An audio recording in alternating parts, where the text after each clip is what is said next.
So Elsa, if I'm a data center manager and I have the opportunity to build a new data center from the ground up, I have a lot of choices, a lot of variables in my control at this point.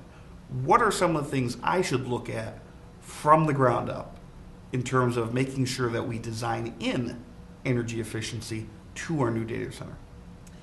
Yes, well, Chad, like you said, you have a blank canvas, so the opportunities are many. I would definitely start with your cooling equipment. Okay. Making sure that you're right-sizing it, and if you can leverage outside air, try to do that to the maximum. Okay. Leverage if you're in a milder climate, leverage those cooler temperatures. If you're going to buy any kind of equipment, make sure that you get the best that your dollar can buy, the most power efficient. So if you're looking at your servers, make sure that they're Energy Star rated, and your UPS, make sure that that's a high efficiency UPS that gives you those operational sweet spots, the high efficiency curves. Really? Cool. Yes. What else can we do if I have that opportunity to build a brand new data center? So I mentioned the operational sweet spot. Make sure that you're going to be operating your equipment at its most efficient spot, so to speak. Okay. So that includes your UPS, your cooling, if you have to right size it or design it so that it's modular and that you can grow with it and be efficient along the way, that would be a great benefit.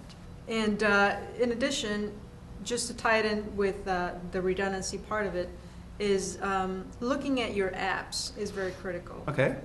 If you are running less critical applications in a data center, you really should look into moving those into an area of data center that is not so redundant. In other words, those applications don't need the 5 nines of availability.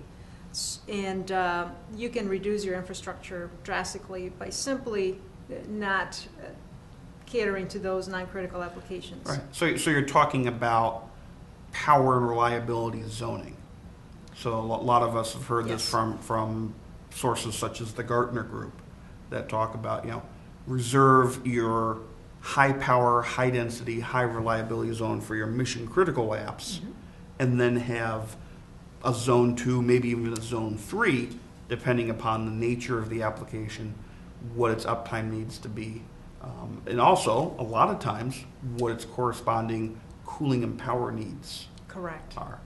Yes, Chad. So 400 volt distribution systems to the rack in a 3-phase configuration are pretty popular right now. Okay. And the reason being that the IT equipment today, I would say a good majority of it, can readily take up to 250 volts in their power supplies. Okay. So when you have a 400 volt distribution system to your rack, you can tap into your line and your neutral and derive 230 volts into your IT equipment, and the power supplies in that in the IT equipment can still operate. So when you're talking about 400 volt and 230 volt, those are very common in Western Europe in a European type standard. Is that applicable here to folks in the U.S.